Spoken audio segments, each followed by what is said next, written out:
ayan guys, so after a year, no, na hindi ako napagpalit ng gear oil kasi hindi naman talaga advisable na pag gusto nag-change oil ka, napapalit ka ng gear oil, no. Lagi nyo pa rin check yung inyong gearbox kung goods pa rin siya. No, may iba kasi na nagpapalit agad ng gear oil pag gusto nag-change oil.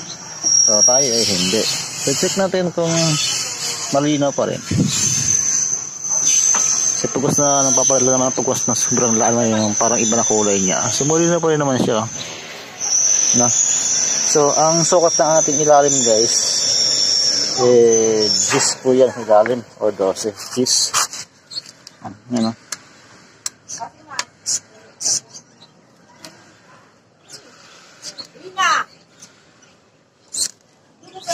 Matigas. So, pagwas na hindi sumabuksan guys, gamit kayo na. So yan guys, nabuksan na natin, napilit.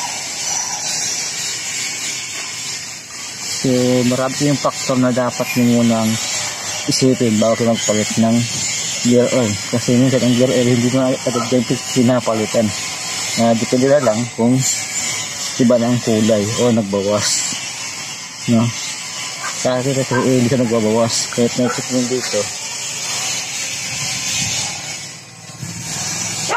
walang lit yung mga grid ko. Check natin. No, ito pa rin dati guys. Almost a year. So 1 year ako bago nagpalit to. So may kulay siyang pagwas na kulay yata. Hindi po normal yan.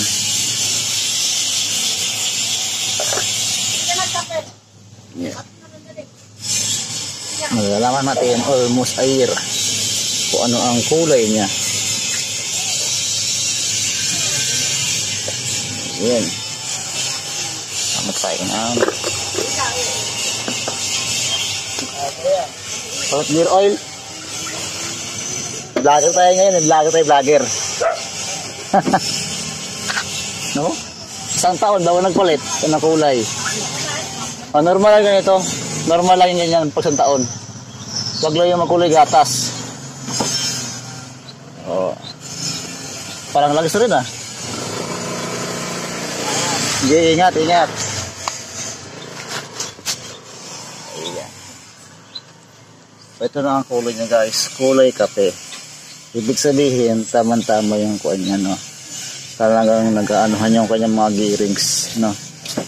Normal lang to. Yan, normal yan sa isang taon. Sa gear oil niya, normal lang naman yung ganyang kulay niya kasi sa gears kasi yan, yung pinakadulis kasi yan, nag-aanohan. Pero kung nagkulay gatas yan, hindi yan normal. May halong tubig. Ito, 1 year, oh. 1 year bago nagpalit. O, diba? Tapos, ang papalit natin is pang Honda. Kasi nakita ko sa dusapon kasi sa Yamalub niya, na mahalub ba yun? Yung gano'n, 100 ml lang. Ito 120 ml. 120.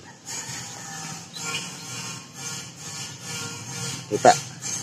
Yan, 120 ml. Ito kasi sa Yamaha lube niya. Yamaha lube, 100 ml lang. So, medyo oonte, no?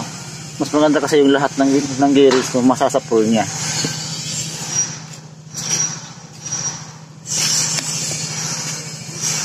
Diba? Diba? Oh. Full na sa full. Almost 1 year bago nagpalit ang kulay niya itim. Ito ay normal na kulay lang yan. Kasi yun kasi nag-i-indicate na talagang talagang naglalaro ng maganda yung gearings. No, hindi siya nababasa. Hindi siya nababasa. Kaya indicate na talagang maganda ang kanyang play. O ang kanyang ano niya, no.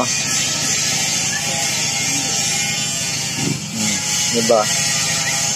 Hindi kasi nag-i-indicate na talagang maganda yung pagkakalaro niya, pagkakalubricate niya, maganda. Kasi pangit naman yung kulay chocolate o kulay gatas. Hindi maganda yung pagkakalubricate niya. Nahaluwa sa ng tubig. Ito ito naman, oh. Actually pwede pa nga ito guys eh. Kasi pag ganyan mo siya, kulay puti pa rin naman siya. Clear pa rin naman. Pero syempre, marami na ko sa ganyan. Pag inamoy nyo, talagang gear na gear oil. So yun, ulit tayo ng pang Honda. Pabukusin yan guys, dahan-dahan lang.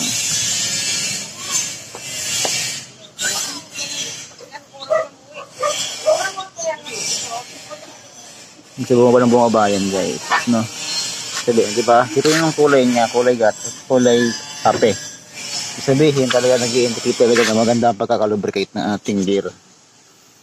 Diba? Kasi wala tayong leak sa ating gearbox at hindi siya nakapasok ng tubig.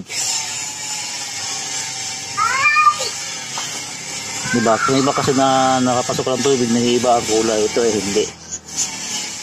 Yung pala ng kulay niya. Ang dami oh. So 120 ml, mas maganda siya marami guys, para talaga matamaan yung pinaka bearing mo at di masira yung bearing. Kasi pag na hindi siya inaabot yung ibang bearing guys, masisira ka sa tagalan yan. Ito eh hindi. Diba? Kaya ang gandahan sa paksyon natin eh nasa takip. Namuhas pa yung aso. Ang dami niya, oh. Ang dami niya. Ang maganda sa ating itim na itim. Kala mo lang sa makina.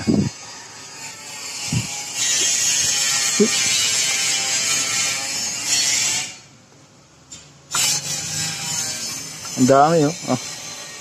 Maganda kasi marami, guys. Pa talaga pasok na pasok sa pinakaloob.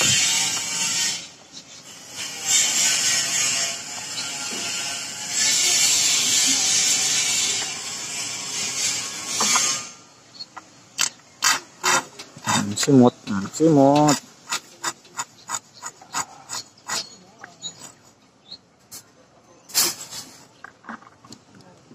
Wala na. Walang tira. Simot yan.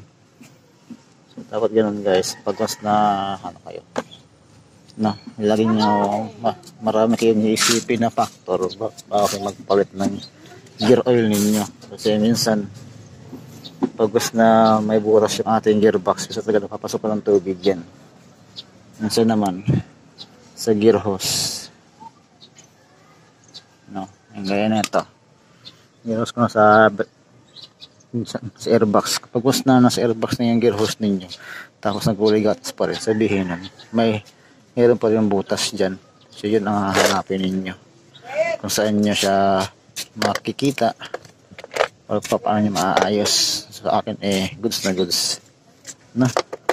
After a year guys, tinan nyo naman yung after a year ko. So susukatin natin siya, kasi yung 120 ml hanggang dito yung 120 ml oh.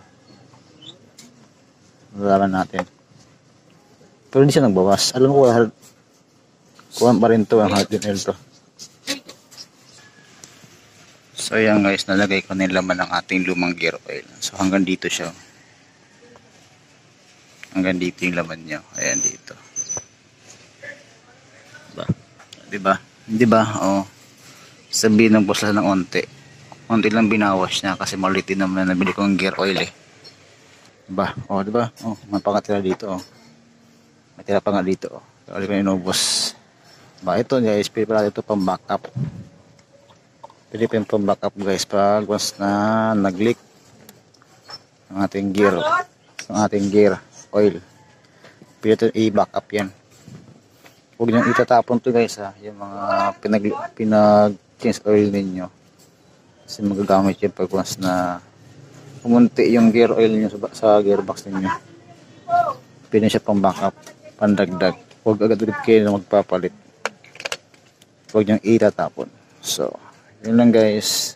So, nakita nyo naman kung ano itsura ng ating gear oil. Itim na itim. Ayan o. Sabihin maganda yung pagkakalubricate niya, pagkaka-play niya maganda. Hindi siya gaya ng iba na nagkukulay gatas. Pagkas na nag-lubricate na nagkukulay gatas, atin hindi. No, ito ang normal guys. Ito ang pinaka-normal na kulay kasi kaysa ganyan, kaysa itim kasi nagkakaskasan yung mga gearings mo. Sabihin nun, talaga naglo-lubricate siya, nagkukulay itim. Kasi ito yung mga indication na yung mga bakal-bakal talaga nagkikiskila sa loob, talaga nagpe-play siya ng maayos, nagpe-play siya. Kaysa itim. So mabigla ka na lang pag kulay gatas siya. Ba, yun ang nag-i-indicate na may tubig. Pag nagkulay gatas. So yun lang guys ang ating video ngayon. Sana may matutunan naman kayo. So, rest sa ating lahat at God bless.